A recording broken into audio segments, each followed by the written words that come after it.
오늘도 안녕하세요. 최근 겨우 관광객이 늘어나고 있는 와중에 주정뱅이 어게인을 외치는 극우라고 불러서도 안 될 부정선거 타령 집단이 관광객이 주로 찾는 명동에서 험중 반공 시위를 벌이고 있는 중입니다. 이런 민폐 행위로 인해 명동 일대 상인들이 큰 피해를 입고 있는데요. 자유에는 책임이 반드시 따른다는 것을 저런 주정뱅이 추종 세력들이 알 리가 있겠습니까? 이를 두고 이재명 대통령이 깽판이라는 표현을 쓰면서 영업방해라고 꾸짖었습니다. 이재명 대통령은 9일 국무회의에서 지금 관광객을 늘려야 하는데 얼마 전에 기사를 보니까 특정 국가 관광객을 모욕하는 집회를 하고 있더라. 제가 어느 나라 갔는데 어글리 코리안이라 욕하고 삿대질하고 이러면 다신 안 갈 것 같다. 그 나라 내가 가지 말라고 동네방네 소문낼 것 같다 라고 말문을 열었습니다. 그는 이어 명동에서 그런 짓 일부러 막 하고 그러더라. 특정 국가 관광객을 모욕해서 관계를 악화시키려고라며 윤호중 행안부 장관에게 어떻게 할 거냐고 물었습니다. 이에 윤호중은 그렇지 않아도 주요 공관 주변 경계를 강화하고 있고 모욕적인 행위 등에 대해서도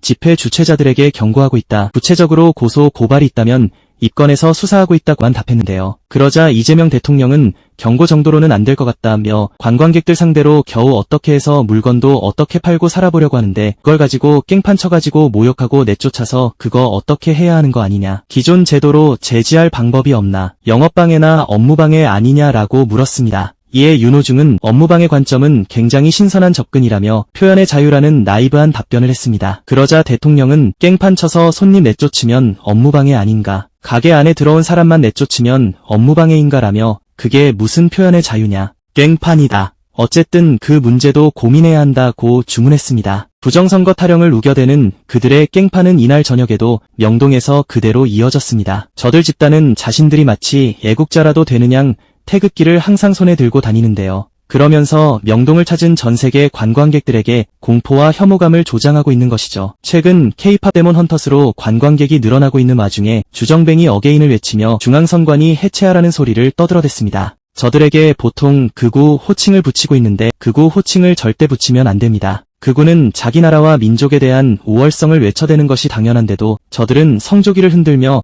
미국에 대한 무한 숭배를 하지 않습니까? 즉 사대주의에 찌든 것들인데 어떻게 극우라 정의할 수 있습니까? 국임당을 보수라고 불러선 절대 안 되듯이 말입니다. 이런 용어를 확실히 정리할 필요가 있는 것입니다. 또 지난 대선도 부정선거 타령을 하면서 이재명 대통령에게 가짜 대통령이라 우기고 있는데요. 그렇게 부정선거 타령하는 것들을 보면 정작 토론하자고 하면 절대 못하지 않습니까? 그렇게 부정선거 타령하는 황교안이나 민경욱 전한길 등이 지들 입장은 반복해서 우기고 있지만 정작 토론에 응하는 거 보셨습니까? 이준석도 자신에게 껄끄러운 상대인 허은하 전 개혁신당 대표나 신인규 변호사, 황희두 노무현재단 이사 등과의 토론은 아주 기피하면서 부정선거 타령하는 자들에겐 공개 무제한 토론을 줄곧 요청하지 않았습니까? 이준석은 지난 1월 부정선거 음모론과의 전쟁을 선포한다며 악성종양과도 같은 부정선거 음모론을 지금 도려내지 못한다면 대한민국의 미래의 희망은 없다고까지 저격했을 정도로요. 그만큼 부정선거 타령하는 자들만큼은 자신이 쉽게 제압할 수 있다는 넘치는 자신감 아니겠어요. 이준석은 더 나아가 주정뱅이의 내란 직후인 지난해 12월 주정뱅이가 대국민 담화에서 부정선거 타령자들의 우기기를 그대로 읊은 데 대해 아직도 부정선거 주장을 하고 싶은 분이 있다면 대표단을 구성해 대전료 1억 원을 모아서 오라며 종북 세력을 척결하고 선거관리위원회를 끝장낼 수 있는 좋은 기회다. 배신자 이준석을 처단하고 계엄의 대의를 완수할 수 있는 좋은 기회라고 받았을 정도로 크게 자신감을 드러냈을 정도로요. 실제 한국을 북한 김씨왕조 체제처럼 만들려고 한 내란까지 일어났음에도 내란당 후보인 김문수가 40%가 넘는 득표를 기록했다는 것이 도리어 부정선거가 아닌지 의심해야 하지 않겠어요. 최소 15에서 20%포인트 차이 나는 게 정상 아니었겠어요. 사실 더블 스코어 이상 차이 났어야죠. 저들이 짓거리는 거 열심히 들을 필요도 없이 이것만 물으면 아주 간단합니다. 그렇게 부정선거 타령하는 부류는 황교안과 민경욱이 낙선한 최소 2020년 총선 때부터 부정선거가 있다고 우기던데요. 정작 국임당이 크게 승리한 2021년 서울시장 부산시장 재보궐선거나 2022년 지방선거에 대해선 부정선거 타령하는 거 보셨습니까? 또 노무현 정부 때부터 부정선거가 이어졌다는 얘기하는 자도 있던데 그럼 이명박근혜 정권 역시 부정선거로 만들어진 불법 괴뢰 정권이지요? 이런 부정선거 타령자들과 이성적으로 대화하고 설득한다는 건 불가능한 거 아니겠어요? 저런 깽판 시위대에는 젊은 세대들이 끼어있는 것이 보이는데요. 무슨 종교단체의 영향이라 충분히 추측할 수 있지 않겠습니까? 문재인 정권의 수많은 만행으로 인해 젊은 세대의 정치 성향이 오른쪽으로 이동했다 할지라도 그들 중엔 내란과 부정선거 타령만큼은 절대 부정하는 이준석에게 투표한 이들도 많잖습니까? 부정선거를 우겨대는 저런 깽판 시위대와 이준석의 결은 분명 다르다 할 수 있으니까요. 지난달 한국일보 보도에 따르면 저런 깽판 시위를 벌이는 단체는 자유대학 선관위서 법가국민운동본부 반공연대 등 5개 안팎이랍니다. 주정뱅이의 계엄 이후 여의도와 홍대, 성수 등 유동인구가 많은 장소를 돌면서 주정뱅이 탄핵 반대를 우기다. 부정선거에 중국이 개입했다고 떠들기 위해 주한중국 대사관이 가까이 있는 명동으로 깽판 장소를 변경했다고 합니다. 이들은 매주 2, 3회 저녁 7시경부터 주한중국 대사관 앞에 집결한 뒤 명동 일대를 2바퀴 돈다고 합니다. 이런 저들의 행위로 피해는 오롯이 인근 상인들에게 갑니다. 명동 거리가게 운영자 단체인 명동복지회 측은 한국일보에 서울시가 명동을 관광특구로 지정해 관광객 유치에 앞장서지만 현장에선 중국인 거절하며 내쫓고 있다며 서울시와 경찰에 민원을 넣지만 뾰족한 대책이 없다고 한다고 털어놨답니다. 저들 부정선거 패거리들은 명동에서 길 가는 사람 붙잡고 한국말 해보라는 그런 불심 검문질까지 하고 있다는 얘기도 나오는데요. 집단으로 몰려다니니까 처벌받는다는 규정 등이 없어서인지 저렇게 주정뱅이처럼 설치는 거 아니겠어요. 인근 상인들에게도 툭하면 시비 걸고 윽박지를 것 뻔하지 않습니까? 저런 폭도들은 영업방해, 교통방해, 소음공해 등 온갖 민폐를 끼치고 있는 중입니다. 그럼에도 경찰의 대응 역시 문제 삼지 않을 수가 없겠는데요. 저런 깽판 짓을 가로막긴커녕 도리어 저들의 깽판 행진을 호위해주는 꼴입니다. 과거 박근혜 정권 땐 세월호 진상규명 외쳤다는 이유로 지방에서까지 경찰 인력들을 무더기로 끌어들여 곳곳에 배치했고 툭하면 해상 경고 방송을 하지 않았던가요? 그리고 툭하면 연행해서 48시간씩 가둬놓았고 벌금까지 물리지 않았습니까? 경찰들은 저런 민폐 집단을 보호해주고 난리입니까? 저런 데다 캡사이신 듬뿍 섞인 물대포나 발사해줘야 하지 않겠어요? 저들이 민폐질을 할 때마다 명동 상인들 입장에선 매출이 크게 폭락할 수밖에 없는데 당연히 집단고소 등으로 대응해야 하지 않겠습니까? 또 관광지나 상업지 등에선 집회 허가를 제한하는 그런 법안 역시 제정할 필요가 있지 않겠습니까?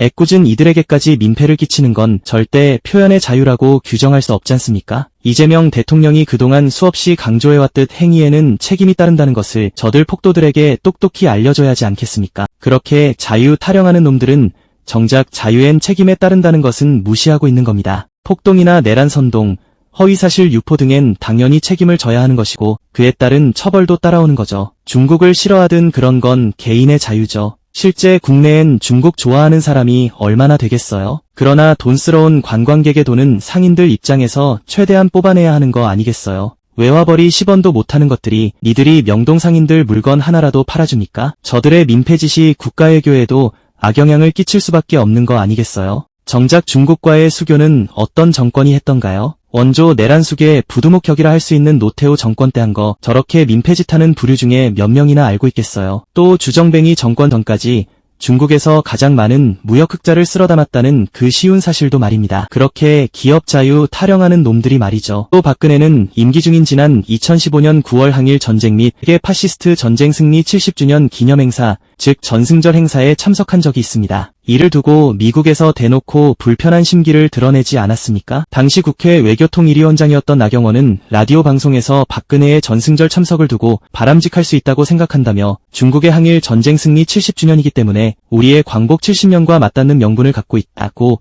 강조하기도 했을 정도로요. 혐중의 시발점은 초기 우한 폐렴이라 일각에서 규정하던 코로나 이후라 볼 수 있을 것이며 이는 국임당 측이 자신들 세력을 결집시키기 위한 수단이라 할 수 있었겠죠. 주정뱅이는 또 2022년 대선 당시에도 반중 타령을 하면서 국민이 잘 차려놓은 밥상에 숟가락만 얹는 외국인 건강보험 문제를 해결하겠다라며 중국인을 문제 사례로 거론하고 사드 추가 배치 등을 거론한 바 있으니까요.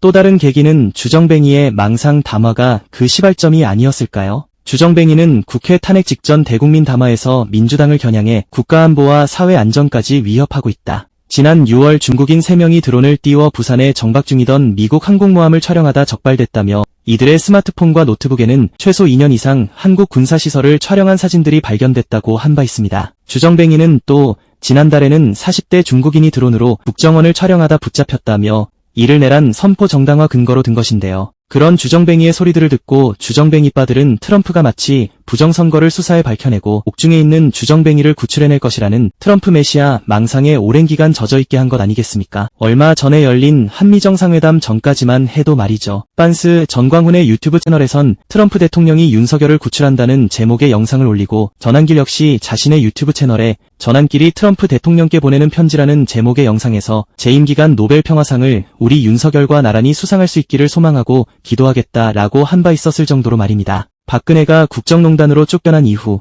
문재인 정권 시절 친박 단체들은 대규모 집회를 열고 트럼프의 방안을 두고 박근혜를 구하러 오는 것이라고 한 바 있는데 저들보다 더한 망상을 하고 있었던 거죠. 저런 부정선거 탈영자들이 해대는 등신짓은 중국에겐 위협은커녕 조롱거리밖에 안 됩니다. 주정뱅이의 국회 탄핵 이후인 지난 2월 초 부정선거 탈영 집단이 명동 주한중국 대사관 앞에서 멸공 페스티벌을 연 데 대해 중국 관영 매체인 글로벌 타임스가 사설에서 지난해 12월 한국의 계엄령 위기 이후 일부 국힘 지지자들이 의도적으로 반중 정서를 부추기고 있고 최근에는 중국과 관련된 터무니없는 주장이 제기되고 있다며 조작한 싸구려 정치쇼라고 비아냥댔습니다. 또 국임당 잔민전이 주정뱅이 탄핵 반대 집회에서 가는 곳마다 중국인들이 탄핵에 찬성한다고 우긴 점이나 주정뱅이 변호인단 측이 중앙선관위 전자시스템 비밀번호를 두고 중국과의 연계 가능성을 떠든 데 대해 한국의 국내 정치 문제에 중국을 끌어들여 정치적 관심을 다른 곳으로 돌리려는 시도라고 짚기도 했습니다. 그러면서 부당하게 중국을 겨냥한 이 소극의 뒤에는 윤 정권의 실패라는 불편한 진실이 있다며 윤 정부 들어 한국의 장기 실업률은 25년 만에 최고치를 기록했고 서울 아파트 가격이 폭등해 탈서울 현상이 심화했으며 유료개혁에 따른 전공의와 인턴들의 대량 사직은 가뜩이나 취약한 민생을 악화시켰다라고 직격할 정도였으니까요. 저런 민폐에도 정작 경찰을 담당하는 주무부처 장관인 윤호중의 인식은 너무나 안일해 보입니다. 이런 일에 대해 모를 리가 없을 텐데 그저 표현의 자유 얘기나 하는 건 강 건너 불구경식 대응 아닙니까? 이런 민폐 행위에 있어 배후나 자금줄 같은 게 있다면 명동 상인들뿐만 아니라 해외 진출 기업들에게도 악영향을 미치는 행위인 만큼 철저하게 형사처벌과 함께 금융치료까지 물려야 하는 거 아니겠어요? 그렇게 강경 대응을 앞장서 얘기해도 아쉬울 판에 놓고 있으면 되겠습니까? 대표적 친문인데다 과거 민주당 원내대표 시절 국임당의 법제사법위원회에 절대 내주지 않을 것, 검찰개혁 법안 마무리, 언론개혁 법안 마무리 등을 공언하고도 싹 다 무시한 전력이 있어 장관 임명에 반대했었는데 일하기 싫으면 자진해서 물러나야 하지 않겠어요? 이재명 대통령 인사도 일을 제대로 안 하면 꾸짖을 수밖에요. 오늘도 감사합니다. 늘 건강하십시오.